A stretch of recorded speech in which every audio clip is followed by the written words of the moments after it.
Hello दोस्तों, Samreen institute में एक बार फिर से आपका बहुत बहुत स्वागत है। मैं हूं आपके साथ अहमद आज़मी और आज की इस वीडियो के अंदर मैं आपको बताऊंगा कि किस तरीके से आप धनहिंद की रिटेलर आईडी से कैश डिपॉजिट करेंगे। कैश डिपॉजिट का मतलब पहले मैं आपको समझा देता हूं।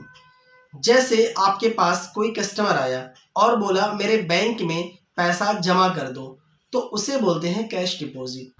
और उस बंदे का सेम अकाउंट में जो आधार कार्ड से लिंक है वो होना चाहिए। अगर कोई अदर बैंक है तो उसमें कैश डिपॉजिट नहीं होता है।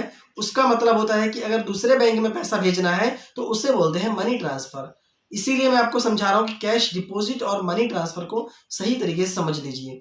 कैश डिपॉजिट आप 10,000 से ज़्यादा नहीं कर सकते हैं धनहिंद से, और कैश डिपॉजिट में आपका कोई भी चार्जेस नहीं पे करना पड़ता है। बल्कि जो आप एपीएस से पैसा निकालते हैं उस पैसे को आप अपने बैंक में ना लेकर बल्कि वहीं से उस पैसे को किसी के भी बैंक में पैसा जो है कैश डिपॉजिट यानी कि पैसा जमा कर सकते हैं। 10,000 तक पैसा आप जमा कर सकते हैं, बल्कि उस पर आपको चार्ज ना लगकर बल्कि कमीशन मिलता है।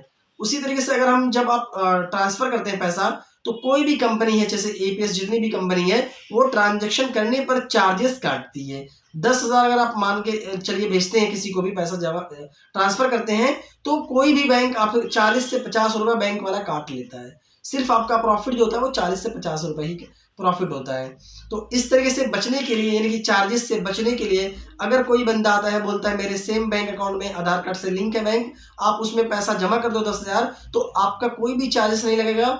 आप उसी एपीएस का पैसा उसके बैंक में ट्रांसफ़र कर सकते हैं। तो किस तरीके से आपको कैश डिपॉजिट करना है इसकी पूरी जानकारी मैं आपको इस वीडियो के अंदर देने वाला हूं, इसीलिए वीडियो को अंत तक ज़रूर देखिएगा, तभी जाकर आपको सही तरीके से समझ में आएगा।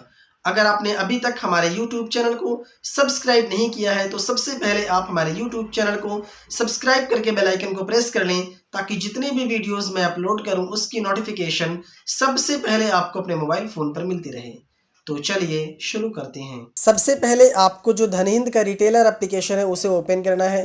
एप्लीकेशन को ओपन करने के बाद आपको सबसे पहले तो अपना मोबाइल नंबर और पासवर्ड डालकर लॉगिन के ऑप्शन पर क्लिक करना है।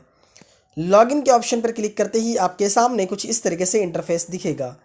अब जो भी कस्टमर आया है आपके पास कैश डिपॉजिट करवाने के लिए, आपको उसका जो बैलेंस इंक्वायरी है सबसे पहले तो वो कर लेना है। बैलेंस इंक्वायरी करने के बाद कैश डिपॉजिट के ऑप्शन पर क्लिक करना है। अब यहाँ पर आपके पास जो भी डिवाइस होगी मॉर्फो की, मंत्रा की, उसे सेलेक्ट करना है।